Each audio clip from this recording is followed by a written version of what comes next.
Hi, my name is Frankie. Thank you for listening to my mom. I never listen.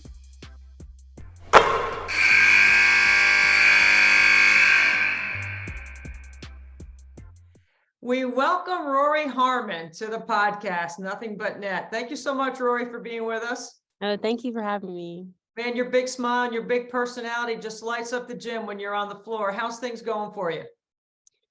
Good, just coming back from the Christmas break, just, going over a little rough patches because, they enjoy the break. They don't want to be on their feet too much, but I'm feeling good. I know conference is starting soon after this game Wednesday, and we're ready. We're ready. I'm ready.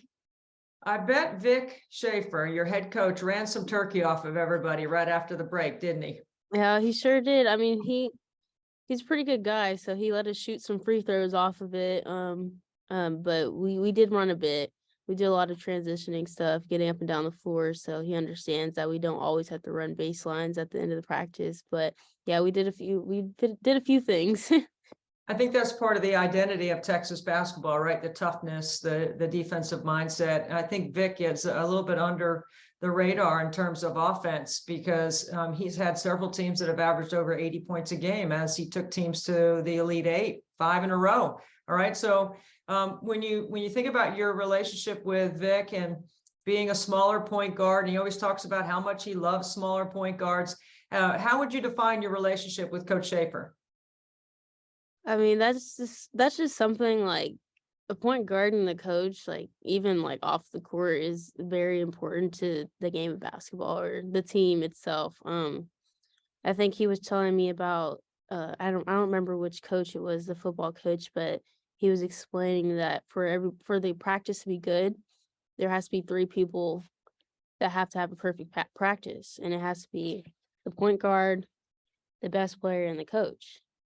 And so I think with all of them three together, of course, me being the point guard and Coach Schaefer being the coach, like we just have to be on the same page for things to work. And I believe that we are on the same page 99.9% of the time. And he knows exactly what I'm going to do with basketball, and I know exactly what he wants me to do on the court. And so, I mean, our relationship obviously is building. This is only barely my second year. I think we'll be very strong in the long run, and I can't wait for more games with him. So, Rory, the first time I saw you play was your freshman year at Stanford last year, and it was in November, and you just burst on the scene, right? I mean, here you come with this energy and this floppy hair, and you're just all over the court, and Vic loves you, and you can see he loves you, he loves your style. How have you been able to take your great hardworking mentality and your pure love to play and mesh those things together? well, when you say the pure love to play, that's basically like what I'm thinking about. Like every time I step on the court, like there's nobody that's gonna play harder than me. That's like my goal is to be better than I was the day before. My goal is to beat everybody else. I want to outwork everybody, and so just I guess when you mentioned that game from Stanford, you know, I say I'm pretty fearless. Like I'm not really worried about much. I just want to win the basketball game, and I just want to do what it takes to do that. And what it takes, obviously, here at Texas is some toughness, some effort, some hard work. I mean, being skillful helps, but as long as you're playing hard and outworking the other team, you should win the basketball game. So I want to ask you about being a little point guard because you are small at 5'5", 5'6", maybe. If I have to get my tape measure out and measure you next time I see you, I will pull it out and measure, Okay. how tall you are, right? Yeah. So Becky Hammond, the head coach of the Las Vegas Aces, when she was a player at Colorado State and right after she graduated, I was with Becky and I asked her about being a smaller guard. And she said that her dad told her that if she learned how to control the ground, make every play, handle, make every shot, read the two-man game, play with range, play small, play under, which is the same advice that I passed on to my youngest son, who's a point guard in Division II, Patrick. And so I always told him, if you learn to control the ground, like if you can play underneath, if you can make shots, left foot, right foot, wrong foot, all the things that you do, right? What's the advice that people gave you as a smaller guard that you'd want to share? My dad is my trainer, so I've been in the gym with him every day for most of my life, and he it is kind of weird because he didn't really focus on the fact that I was a smaller guard. A lot of people look at smaller guards as, oh, there's a little bit of a disadvantage and Mhm. here and there, like, and he was always like, there's gonna be people who are gonna come at you and say those things, and they're not necessarily big negative or rude. They're just like, just saying things, and it's okay. But he always said like, you have an advantage. Like you're closer to the ground, you're quicker on the floor, and he's like, you have to just use what you got as well as everybody else are, like everybody else is using what they have. They have height or whatever it is that you just use what you have. And he's like, but since you are a point guard and you are the size, handling the basketball is something that you need to do. Like he told me without being able to dribble the basketball, you can't do anything else. It doesn't matter. Like you need to be able to dribble the basketball. So that's basically all our training sessions. We work with like cone drills, game like just handling the ball. And that's just one of the advice that I've taken for like my whole life now, playing for like 15 years. So that's his advice for me. And I guess that's my advice for all the other shorter guards out there. Well, I love it. I mean, it's all along the same line, right? You got to be able to handle the fundamentals before you can take your game into the concept part of it. And, one of the things that I say about point guards that I love is they answer the 3 W's: who to get the ball to, when, and where. Now, I don't say that about every point guard, but I definitely say that about you. And you have a lot of responsibility. You have to do all the things you just mentioned, handle the ball. You got to set the tone of the pressure up front. You're the first person, usually the first point of attack on defense, right? So having to handle all that responsibility and answer all the 3 W's. How's it going so far in your second year? And I know you were injured and missed 5 games, but you're still coming back, right? Yeah, I mean, you go through adversity a lot. Like everybody goes through adversity. It's something that just comes with, playing sports at such a high level. Missing those 5 games, and I was so ready to play. Let me say that I was ready to play. Like I took the summer serious. I took the preseason workouts as serious as possible. Of course, like anybody else would, but this is just like a new season, a sophomore season. That means you have 1 year underneath your belt. You should be able to learn from last year, and taking those 5 games off did kind of set me back a little bit. But I mean, now that I'm playing again, I have no more excuses anymore. But I just feel like I do emphasize those things, like where, who, when, where. Mhm. Like that's literally what I focus on in practice. Since we just got out of practice, it's like I have to find, Coach Schaefer's like, I have to find those shooters, and I want to put everybody in the right spot so I can make their lives easier. You know, and I feel like I've done a pretty decent job. I mean, there's always room for improvement. But in the game, I'm focused. I have this pressure on me as far as defense, and then having to run the play, and then making sure that everybody's in the right spots, and making sure that I get the ball to our shooters where they need them, or inside of the post, and a good pass and all that stuff. So, I mean, there's a lot that I can learn still, of course. But that's something I do like to focus on. Like there are a few things that I focus on in basketball, like and make sure that I'm doing it 100% and perfectly almost. I know I can't be perfect, but that's where I'm trying to get to. And that's one of the things I do. So Well, I'm going to put you in the classroom for a little quiz, all right, okay. about your team. Okay, you ready? I hope so. Okay, yeah, I know you got an answer to all this. Okay, who's the best in transition shooting the 3? We have some pretty good shooters on the team. I would probably say either Sonya or Shaylee. Okay, Maybe put Sonya like a little bit above Shaylee, but we're both very good at that. so if you had options on them on the wing, you would pick one of those 2, right? What Yeah. about coming off a curl? Who's the best coming off a curl screen? Shaylee. Shaylee's Who a had good who has the best low post move? Deanna. Who is the best rebounder in traffic? Hattie. Who throws the best outlet pass? Deanna. Who is the best post player in ball screen defense?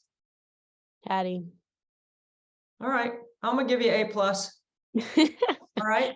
Okay. So now I want to ask you about this because, understanding personnel and being able to answer questions like that requires a high level IQ out of your position. Not everybody can do that. Right.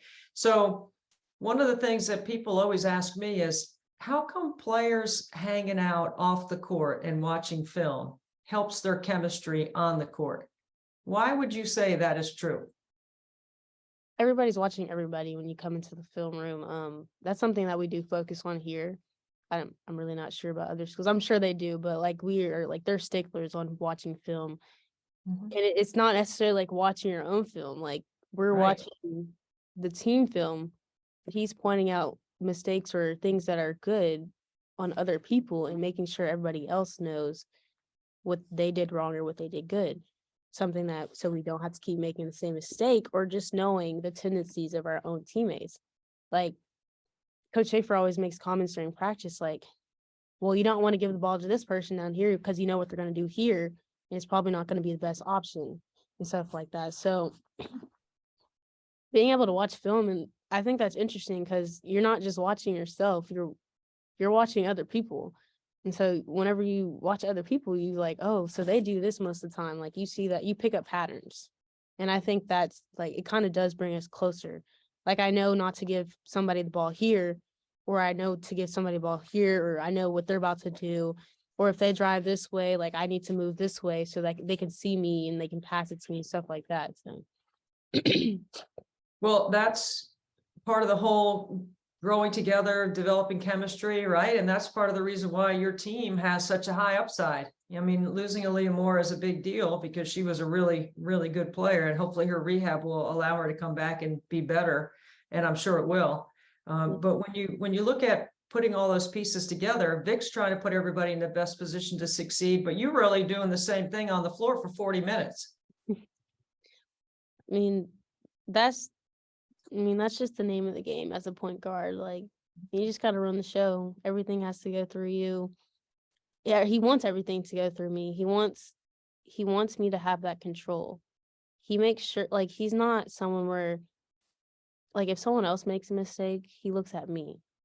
Like, if the team is not doing what we need to do, we're not talking on defense, we're not running the plays, he's looking at me. And so I like to take that responsibility, and I like that he's keeping me accountable for that. Well, I love that. I love that you want that responsibility. See, that's the maturity of an older sophomore, not a young sophomore. Rory, I had a chance to meet your parents in Dallas recently, so I got a chance to say hello to your mom and dad. So I see where your big personality comes from. They both have a huge smile like you do, and I see where you get it from. How much influence you said your dad is your trainer, but what about your mom? What kind of influence does she have? Because I'm sure that there are times you come back from the gym with your dad and it's not all gone great.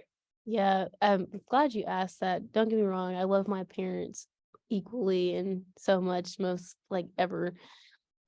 Yes, dad is the trainer, and I think my mom, like, he's my best friend as well, but my mom's like my best friend off the court. Don't get me wrong, she did play some games when they had half court basketball, like she did. She knows a little bit what she's talking about, but like my mom is just someone I go to when like I do have like a rough training day, like I do just want to sit down and talk. She just keeps me motivated. Like she knows that I love basketball so much and that I'll do anything for the sport, but they're like my inspiration. Like they may not keep the ball dribbling anymore. It's not really rolling, but they know me so well, and it's hard to not listen to what they say. They know what I want. They have more knowledge. They've been on the earth longer. Um, they can see it from the stands. I know they're not on the court with me, but I know they're there. And so they're a really big part of my life as far as basketball and without basketball. They're always there. So. Well, Rory, I can tell you, I've been doing this a long time. This is my 35th year on the air, and it's players like you, your personality, your love for the game. It's what makes it so much fun for people like me to come to the gym and watch you play. So my final question for you is, we've talked a little basketball, we've talked some family, we've talked the bigger picture with Texas. Now, how's the whole branding of Rori Harmon coming together? Like every piece of it all together, because listening to you makes me want to go and watch you play. It makes me probably want to find out more about you. So, I mean, how's the whole branding? You know, Megan Curry is your agent. She's a friend of mine. I mean, I know she's working the big picture for you. How's it going? I mean, she's lovely. And as far as along with Zach Miller, they're great people. Working with WME is like a really good decision that I made. I love to show my true self when it comes to just the outside world. I want people to see who I really am, and being able to keep this big smile on my face and that being something that people remember me by is it makes me feel really nice inside, and it makes me really want to keep smiling some more. But I'm just gonna keep working on the court because that's how you get stuff off the court. So that's what right. I'm doing. Yep. Yep. You keep working, Rory. You keep doing your thing. You keep working hard, keep making shots, keep stealing the ball, keep passing it, keep doing all the things you're going, defend it, you know, and we're all going to enjoy watching you continue to blossom at the University of Texas. Thank you so much for being on Nothing But Net. Thank you very much.